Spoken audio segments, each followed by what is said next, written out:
Buckeye Grove here at the Woody Hayes Athletic Center. I'm here with Griffin Strom. I'm Kevin Noon. We just finished watching a full practice, talking to the running backs, talking to Ryan Day. A big day of coverage as Ohio State continues getting ready for Minnesota season opener September 2nd at TCF Bank, or actually at Huntington Bank Stadium. Griffin, just overall impressions of what you saw today during full practice. Yeah, so this was practice number 13, I want to say, and first off the bat, we got to see Quinn Ewers live in the flesh today, live in color. We did see him the other day. Obviously, he got to campus, is getting acclimated to the program this past weekend, but we actually got to see him throw some passes today, which I have never seen him do in person. You've obviously seen him, in Texas and whatnot. But that was fun to see. He does kind of he's a little bit smaller than the other guys right now. Obviously, he's supposed to be a high school senior, so that's not very surprising. But in terms of his arm and his arm strength, I mean, I thought, he looked great throwing the ball. He was, zipping balls down the field in some drills. He wasn't getting the same amount of reps as the other guys, obviously.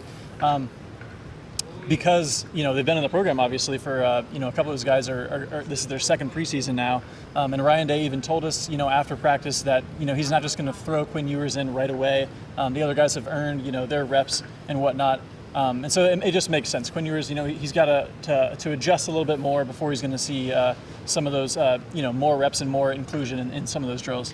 Right, and CJ Stroud, who seems to be leading the quarterback battle, didn't really participate as much. We talked to Ryan Day after practice.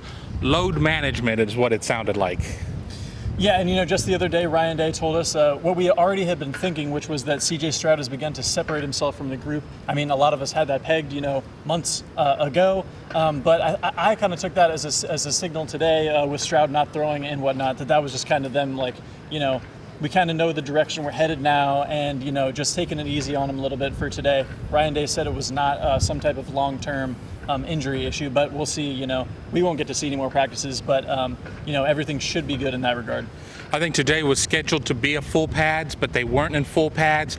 Ryan did speak about that a little bit after. I mean, you're a couple weeks into practice, the bumps, the bangs, the bruises. We're not talking about weeks and months type injuries, but things that certainly are painful now. Guys are really having to gut it through, but we did see some guys not go through practice there, Munford being one, just and some guys off to the side doing some side work. Yeah, that was one of the biggest takeaways from the practice for me also was, we got to practice, guys that are working on the side field here. Those are guys that are working through something or other, whether it's a long-term issue or not. And there was a lot of kind of high-profile guys that were over there today. So Zach Harrison was over there, Cody Simon, Marcus Williamson, I think, Cameron Brown, Dallas Gant as well. A lot of guys that are slotted to be first team, starting type of guys. And like you said, Ryan Day said that a lot of those guys, some of them, like maybe Mitchell Melton, Cam Babb, for example, might be working through some longer-term things. We don't have full details on those situations, but I think of some of those other starting defensive players might just be the bumps and bruises. Tommy Eichenberg was another guy that had his ankle wrapped up pretty good. So yeah, a lot of guys, but I don't know how concerning that really is when Ryan Day is saying that he's not that concerned with some of those issues. Today, not really a day for looking at formations or number of reps. I mean, we're not even can't really talk about a lot of that stuff. But it was a good opportunity for maybe some guys who were threes to work with the twos, guys that were twos to work with the ones, because of some guys not being able to go. I mean, ultimately, it's just a case of getting guys out there, being able to put them through some good action, be able to let them to go through, get hit a little bit, even though, as I said, they weren't in full pads, and just get the feeling, because before you know it, we're going to be in install for Minnesota. Yeah, when they called out the first team defense today, I mean, there was a lot of guys that I think, probably won't actually be out there, who knows, barring injury, but, Denzel Burke was making a lot of plays at the cornerback position. His name was called a lot. Even like a Legend Cavazos was out there with the first team group, even though they rolled a lot of those guys, which that was interesting to see. Probably just a thing with injuries there, allowing him to kind of come up a little bit. Cade Chikursky getting in there, a linebacker. I don't know if that's something we're going to see a lot of once the season starts. But another thing of note with the linebackers, I would say, is Palie Nayoteyote was getting some like second team reps out there. Lining up next to Taraja Mitchell and things of that nature. Which obviously, because Dallas Gant was kind of injured today, because Cody Simon was off, because Tommy Eichenberg as well. He's gotten to rise to get some of those reps that Ryan Day said initially that he might not get because of his NCAA eligibility issue. We still haven't gotten a definitive answer or a result on that. We're still, waiting to hear a final word on what his eligibility situation will be. But he is obviously getting more reps, as the season ramps up here. A couple guys that really stood out to me today during practice, and Griff and I were at various points watching certain groups or whatever, but watching scrimmage type action.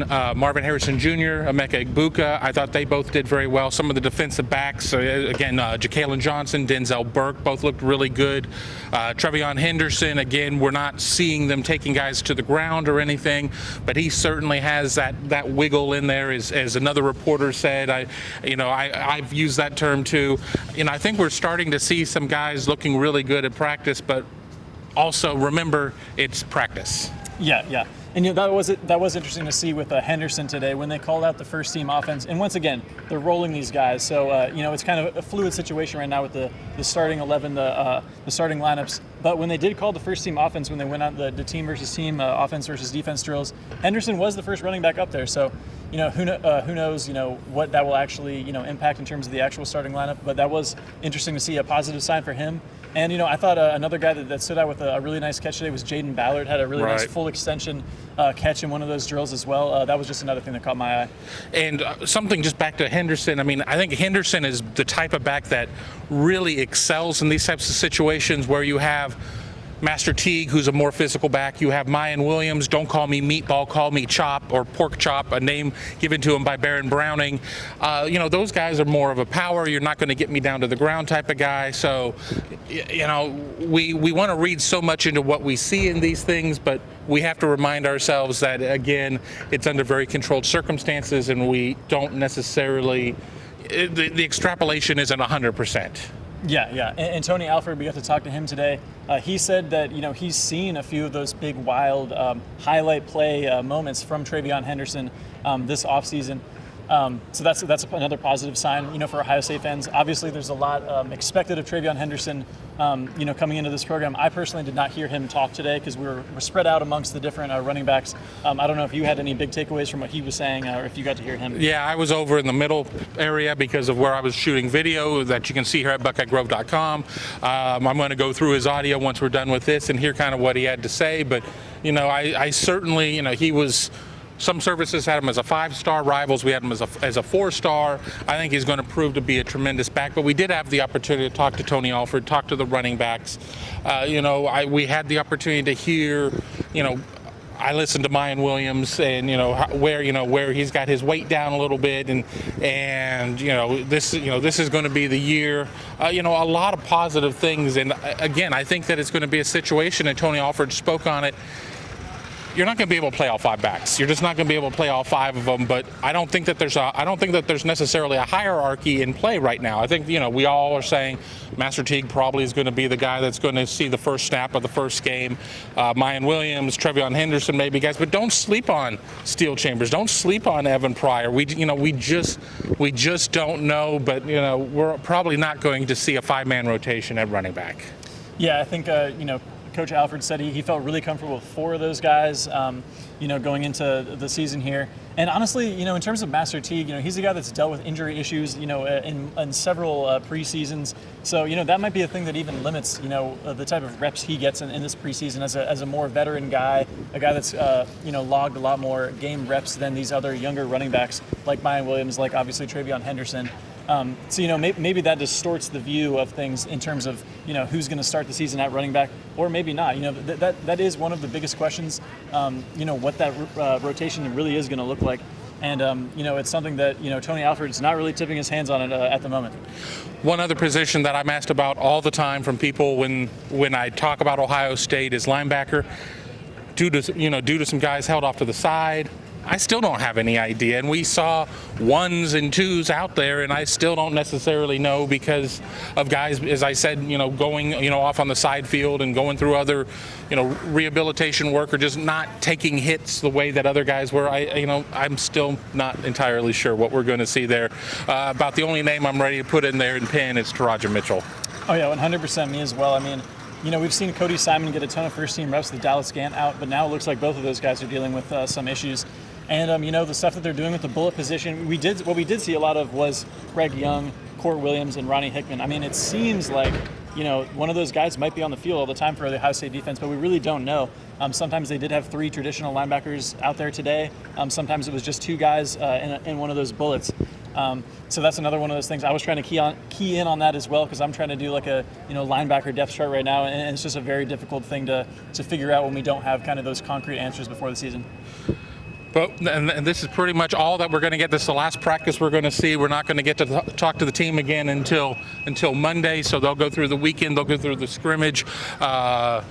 Hopefully at that point there'll be some decisions being made in terms of what the look is going to be in terms of, who's going to be the starting quarterback, who's going to be, in this top cut or whatever. But, until, we don't know until we know. And at this point we really don't know anything for certain.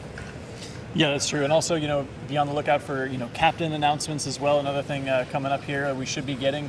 And, And the Block O jersey. Jersey as well, Ryan Day was asked about that as well, and we were hoping he was just going to roll right on and tell us, but he's a wily veteran at this point. He knows better than just to let that happen. But I would expect an announcement on that coming probably in the next 5 to 7 days or so would be my guess.